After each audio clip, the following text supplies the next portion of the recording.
So, unnecessary story you don't need to listen to, but if you need a distraction, years ago I worked with this person. They are the opposite of me.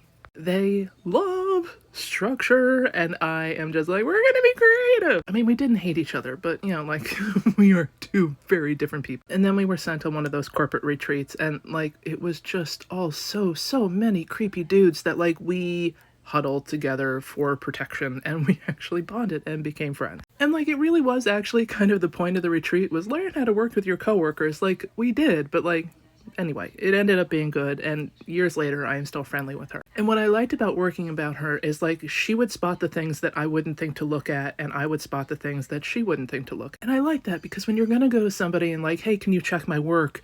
When they're not looking at it the same way, they have a much better perspective. I actually really like it. So she messaged me like a week and a half ago, and she was like, hey, can I ask you a small favor? Like, when you don't have anything better to do, can you look at these 3 wedding websites for me? My sister's getting married, and just one of them seems whatever. Just tell me your impression of the 3. It's like, I don't want to sway you, and I'm not going to tell you which one. Whatever. And I'm clicking on these websites, and they're all like pretty basic because like wedding places aren't really going to put out their pricing or whatever, their special sauce. And I'm like, one of the websites has its reviews popping up in the bottom.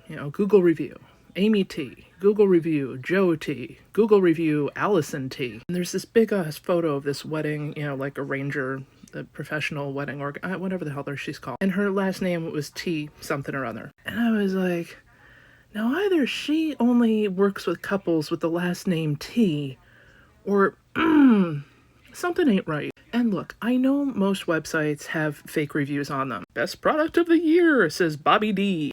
You know who wrote that? The person who built the website.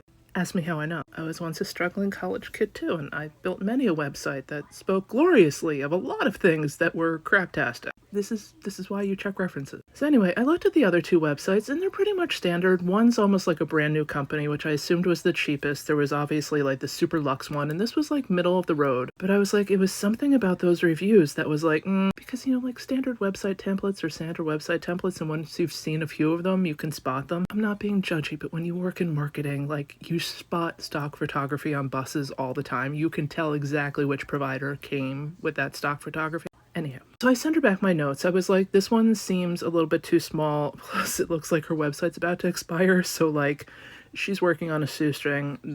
This one, the reviews are all fake.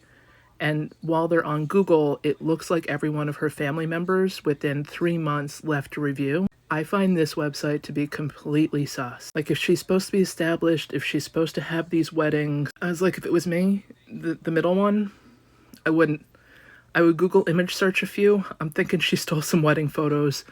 Those reviews are absolutely fake. If you go look at any of these people, they only left one review. They left one review for this business, and their last letter, or the first letter of their last name, all start with T. I'm like, And I sent it to her, and I didn't think much of it. But literally, that's what I look at. She just got back to me. They actually ended up Googling the wedding planner's photo. Oh, complete scam, because she was arrested in another state and is recently out of jail because she was a wedding plan scammer or something or other. I guess wherever she was working before, she would, like, get them to cancel their wedding plans, and then she would become, like, the half-price wedding planner. Anywho, she got sued. She went to jail, big whole thing.